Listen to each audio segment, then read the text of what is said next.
Catch is really lucky to have you as a best friend. And syempre, lucky din ako because you're my boyfriend.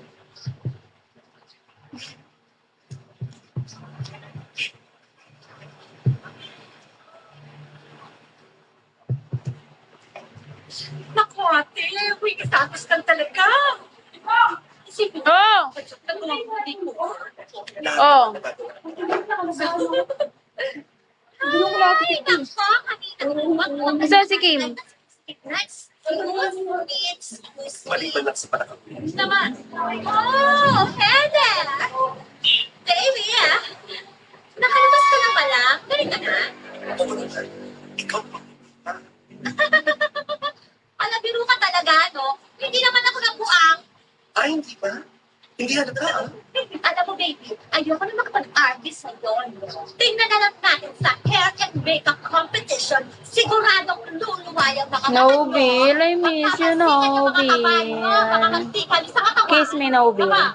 Nakita nyo na ang pinaghandaan ko, Greg and Rebel. Wow! Kung magsalita ka lang, hindi yung ang kilaki.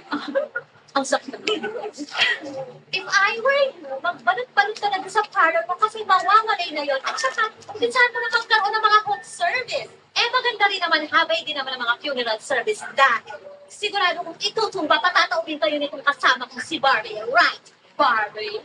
Right. Excuse me. I may have been out of the loop these last 2 years, but it doesn't diminish my undeniable power, my unwavering commitment to Hi, hello. and my God given and effort.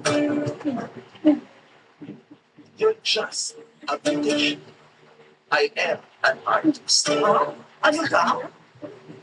Madami sa plena na! Hi, Nicolas. Okay? Ano yan mga ba?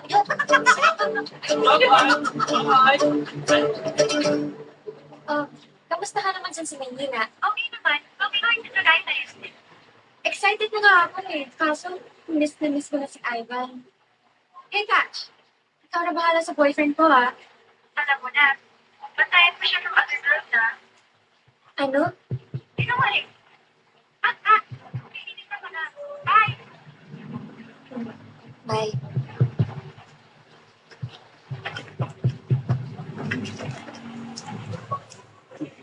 Oh!